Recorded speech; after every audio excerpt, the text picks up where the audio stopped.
Hello guys, welcome again sa ating video. Today, ituturo ko sa inyo kung paano ba natin i-optimize yung Facebook page natin. So, ito yung ginawa natin na page earlier. Itong Make Ads PH. So, the first thing that we need to do once we're here is to change the button dito para lagyan natin kung ano bang mas preferred nyo na ilagay. Pwedeng book with you kung parang may hotel kayo or parang may coaching kayo. Pwede nyo i-select yung book with you. Pwede rin sa contact us, message, call now, sign up. Depende sa call to action nyo. Pwede rin mag-shop now pag mag-e-commerce kayo. But for me, since parang tutorial naman yung gagawin ko dito, gagawin ko is yung message, send message na lang. And then, click mo yung next. And then, pwede mo siya i-edit. Pero pwede ka rin mag-next na pag okay ka na. Then, step 2, click mo yung edit. And then, your message button. Next. And then, i-click mo itong step 2. And then, configure mo yung message natin. Then, I think you're done with this, okay? Then, finish.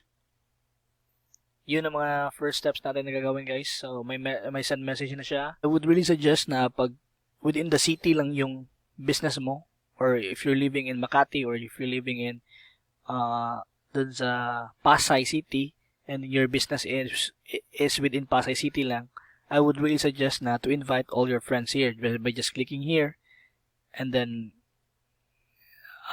select all friends, or pwede mong manually invite them to gain more likes. But if your business is para bang you're going to sell nationwide, I would really suggest na wag mo lang sila invite kasi dadami rin din yung likes nyo pag mag-Facebook ads na kayo. So, in this time, since ang gagamitin ko dito is for para bang whole Philippines ako mag-ads, hindi ko muna invite ang mga friends ko dito kasi dadami din yung likes natin later on, okay?